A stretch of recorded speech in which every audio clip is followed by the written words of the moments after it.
Okay, let's talk about a card. Why not? Let's talk about a card. Any card. Pick a card. Any card. Okay. Okay. Oh, I picked like a million. Damn it. I wanted to pick one. All right. Let's see. Six of Swords. Perfect. Okay. All right. Six of Swords is the card that I chose. It's the first one off the top. I wanted to pick one. I picked three, but we'll go with the Six of Swords. So let's see. All right. Six of Swords. Okay. So I don't know. I always get happy when I see the Six of Swords. I'm kind of weird, but and not really because it's not like a negative card necessarily. But okay, so the subject matter more or less is recognizing when it's time to move away from issues that no longer serve you, right? Especially in the mental field. So, which really should be all the time. Like the Six of Swords should probably come out in every single read because, quite frankly, we're so much more ruled by our logical mind, our thoughts and things like that, and it's really difficult sometimes to let alone recognize that we need to move on, but then to actually move on. So, I mean, the first step, obviously, like I said, is a difficult step, and that's recognizing that something no longer serves you anymore. Because nobody wants to recognize that, because then that means we have to change. And fixed sign or not, it doesn't matter. I mean, most people aren't huge fans of change. Some people take it easier than others, and some people just don't, and they never get on that boat, and sail away, leaving their problems back, in the distant shores. um, and then after that, like I said, so recognizing it is the first step. So like recognizing where like our thoughts aren't serving us well, because that's like the mind. I kind of mentioned this before, and I'll repeat myself a lot probably in these things, but that's okay because like repetition is good I feel, at least for me, to repeat certain themes, because then that's a pattern and it starts forming. But the mind is supposed to be, I think, I'm no expert in anything, but it does appear that it's more of a tool for us, okay? But somehow again we've come to think that it is us. We think we are the mind, and that's a tricky thing. And that goes even like way deeper, because like sometimes like if you're meditating and things, and if you use a lot of imagery and things like that, you're using your mind to do that, and that's cool. There's nothing wrong with that. I'm not saying that's bad, but even better is to strive to just separate completely from, which you kind of can't. I mean, I'm talking about high stuff here, which it's like I'm not like trying to claim I master that or anything like that. But to strive to strive to get away from, because supposedly whatever we are, we're supposed to be controlling the mind. The mind is supposed to be a tool that works for us, a tool of intelligence, a tool of storage of information and all of those types of things. And sure, there's receptors and things where we might grasp uh, notions and things from out of the cosmos and stuff like that, but we do those other places too. So it's not just the mind. So technically the mind is really something that should just like kind of be developed, like we should have control over it. It shouldn't control us, is what I'm trying to get at. Okay. So, but generally it does. I mean, for most of us, I don't know anyone who it doesn't, but maybe there's somebody out there, who knows. But we allow the mind to kind of take control too much. So even just being aware that maybe there is some truth to this, okay, is probably very beneficial, of being aware that we are supposed to be telling the mind, we're supposed to be in control of the mind and having the mind work for us. Okay.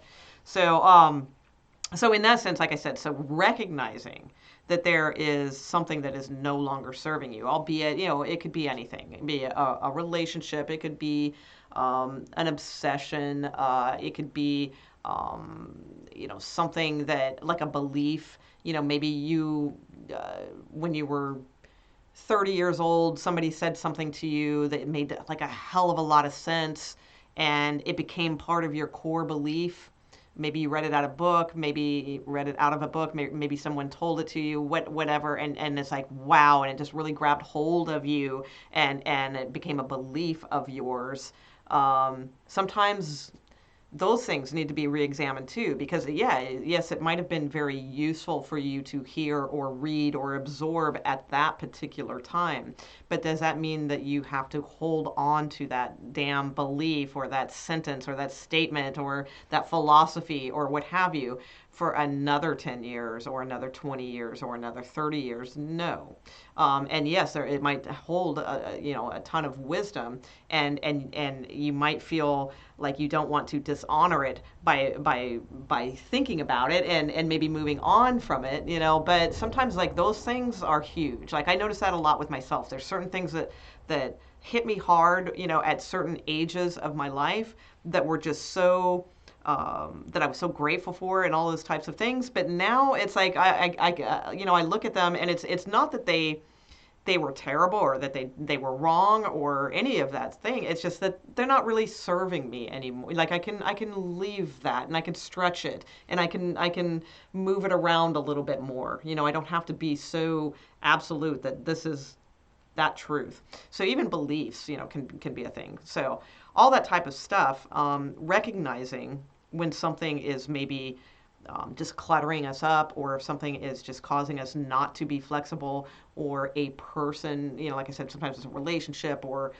friends, it can be any kind of relationship. I'm not just talking romantic, any types aren't serving us very well.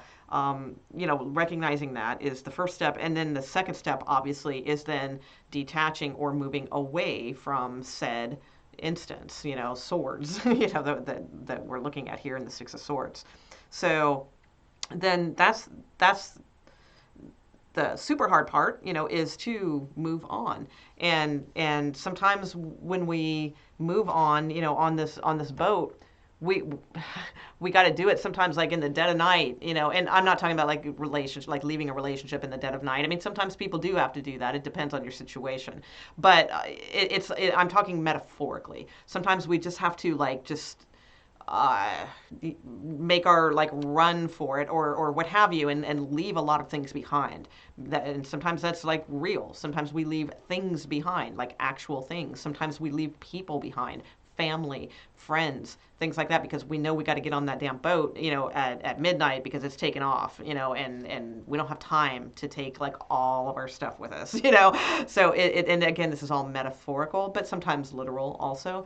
So, and that's very difficult for a lot of people to just hop onto a boat and be taking off somewhere, and you don't know exactly what your destination is. You have a vague idea that you want to leave something behind, but you're not really sure where you're going. So that can be that's where like faith and trust, kind of come in. And typically with the Six of Swords, you have sort of someone who's kind of steering the boat for you. They're like I forget what they're called. It's like the boat keeper or what have you. They steer you through and that has like a whole lot of like deep mythological kind of aspects to it too. But in a sense, it's kind of cool, because it's like showing up for the boat in the dead of night with no belongings really, maybe just a little knapsack or something, and you're putting your faith in this sort of like this magical boat keeper that's going to sail you off to you don't know where. So there's an element of that too, where you need to just sort of have faith that where you're going is being guided, because they are guiding the ship and they are taking you to shore, and that kind of an element to that too. So those are always there. It's a cool card, and it's there.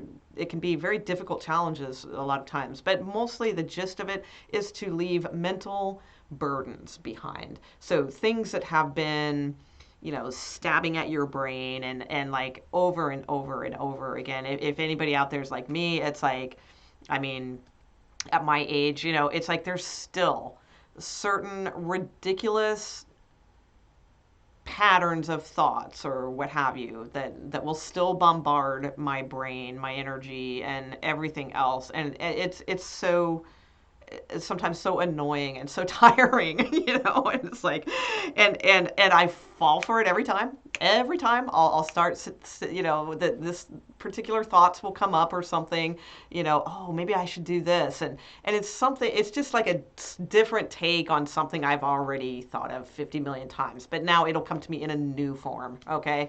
And it's like now, I'm starting to recognize it when it pops up, but I bet you guys have something similar too. It's like this stuff, and I'm not saying you should like not pay attention to it, because sometimes you should. Maybe, I mean, if you have something that keeps popping up, popping up, popping up, sometimes that's something to pay attention to, because it's like trying to tell you, something.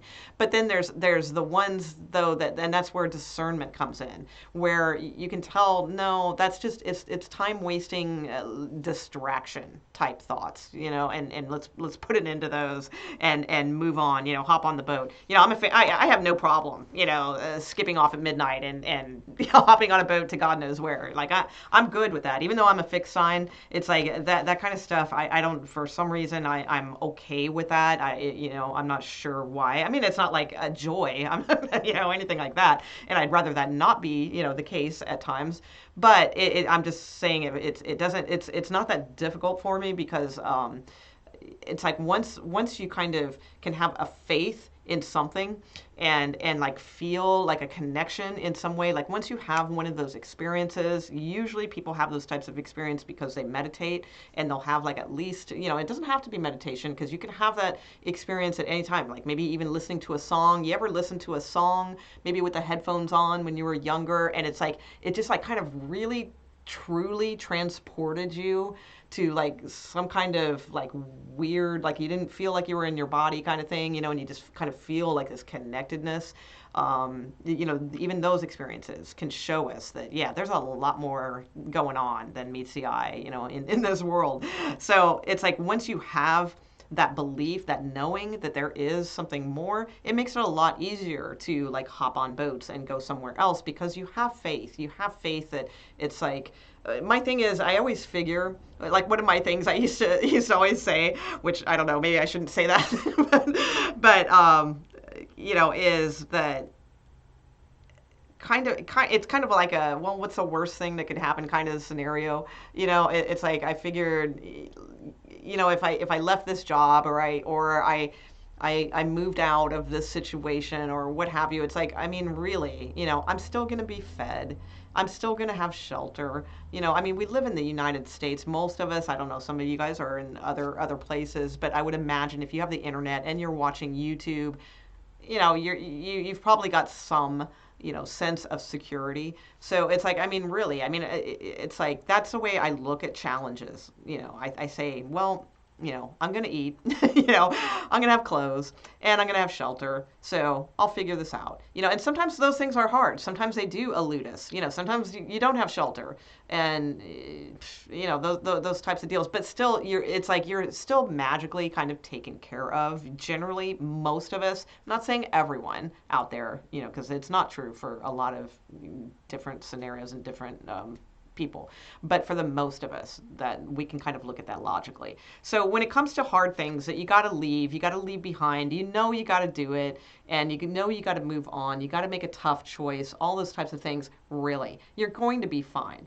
You're going to be fed. You're going to have, clothes. You're going to have water. You're going to have shelter, and until we don't, but what I'm saying is most of us live in a situation where we will have those things.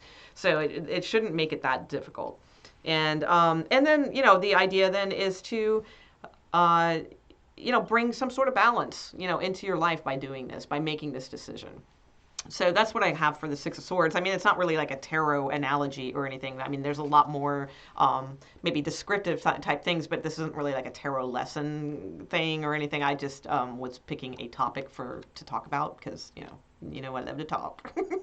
All right, so that's what I got, and yeah, easier decisions, you know, than just do it. If it's a mental burden, leave it behind, leave it back there. Don't bring it with you. It's the only one thing I always ponder about the Six of Swords, because the swords are on the boat, you know. So it's like I think it's really imperative to you know, put the swords away, leave them on the shore. But that's again, I'm not. This isn't a lesson on the Six of Swords, which has other indications, but just talking about that stuff in general. So, all right, all right. Talk to you soon. Bye.